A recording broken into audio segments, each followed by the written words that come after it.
la jornada d'avui pretén ser molt pràctica i especialment que tingueu una idea d'una sèrie d'eines i d'institucions que treballen diferent, però que tampoc vol que avui sortiu amb una profunditat de tot el que se us presentarà.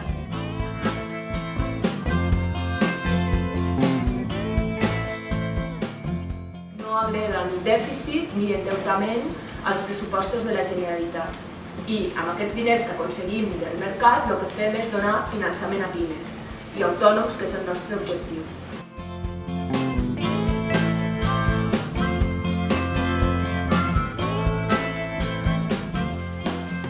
El ventall és ampli, com he dit, estem via capital amb més de 200 empreses i res més. Moltes gràcies.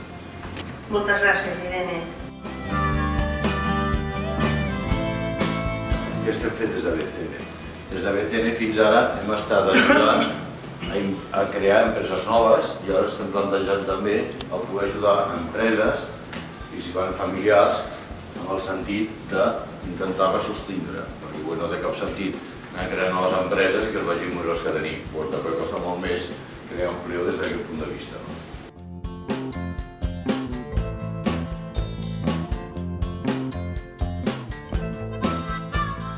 Campanya de sensibilització que es diu Salvem les empreses, la nostra riquesa.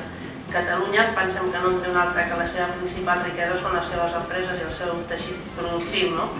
I la veritat és que després d'un any tenim més de 80.000 adherits i en aquests moments gairebé tots els ajuntaments del nostre territori estan fent accions concretes per mantindre les empreses que tenen i que no tanquin. Donaríem la paraula al senyor Antoni Giral, que és el president de MAP, del Mercat Alternatiu Borsari, mercat de valors que facilita l'accés al finançament a empreses de reduïda capitalització. El que porta el MAP és una peça que al nostre criteri dels gestors d'aquest mercat mancava al sistema financer espanyol, que és una borsa per petites i mitjanes empreses.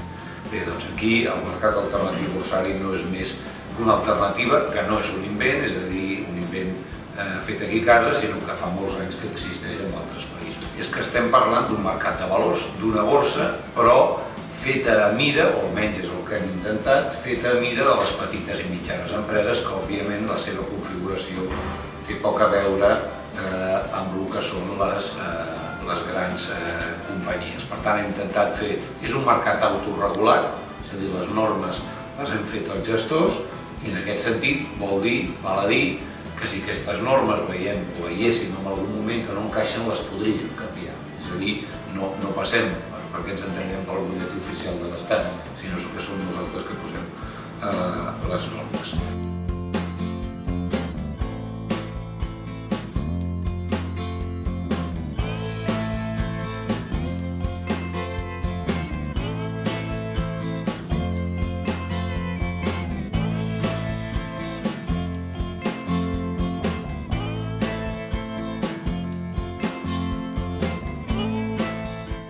Nosaltres fa 45 anys que assegurem ventes, que analitzem riscos, que coneixem els deutors d'aquí i de fora, que sabem les dificultats que hi ha i que per tant nosaltres podem aportar valor en cada una d'aquestes diferents fases de tot aquest cercle.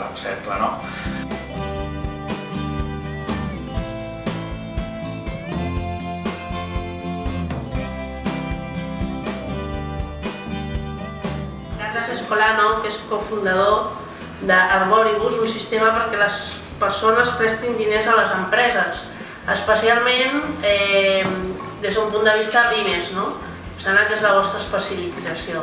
I després tindrem a la Pilar Torres, que és una altra plataforma que ja explicarà ella, que es caracteritza de diferent manera amb Arboribus. Quan vulguis. Carles. El que estem oferint és una alternativa de finançament no bancari, que pretén és canalitzar l'estalvi de persones particulars o empreses cap a l'economia productiva. I nosaltres per economia productiva entenem sobretot petites i mitjanes empreses que necessiten el finançament per funcionar en el seu funcionament diari.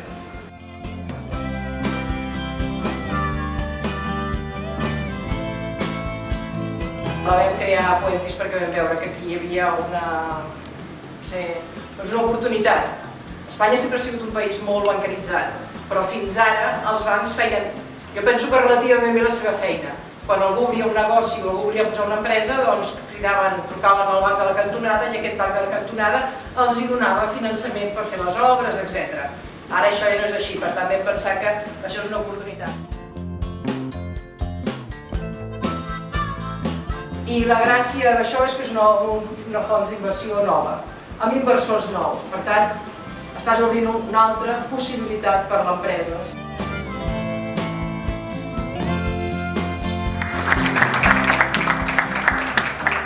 I hem tret, jo crec, que molt profit perquè pràcticament moltes empreses tenien dubtes i avui els dubtes han quedat, si no resolts, en situació de resoldre'ls més endavant.